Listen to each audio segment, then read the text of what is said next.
રાજ્યના વિવિધ શહેરોના વિકાસ માટેના રૂપિયા 2084 કરોડના ચેક અપાયા છે। 8 મહાનગરપાલિકા અને 169 નગરપાલિકાને ચેક અપાયા છે।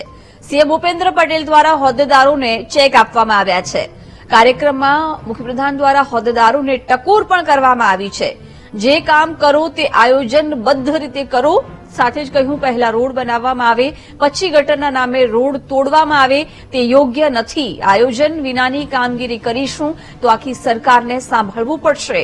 કહ્યું કામની ગુણવત્તામાં કોઈ બાંધછોડ કરવી નહીં। જે પણ સારું આયોજન કરશો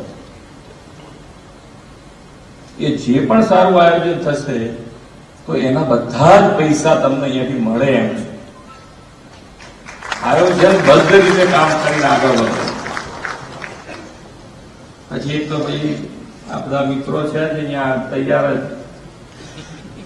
કે પેલા રોડ બનાવી દે પછી બીજા દાડો ગટર વાળવાની આટલું પછી સાંભળવું તો પડે ને પછી। અને એક જણ નથી સાંભળતું, આખી સરકાર સાંભળે।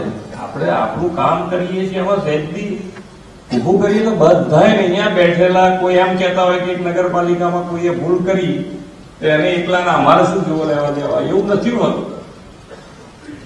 આપણે બધાએ સાંભળવાનું થયું છે એવું હું સમજીને ચાલું। આપણે કોઈ જુદા નથી, બધા એક છીએ આપણે, અને એ થઈને કામ કરવું છે।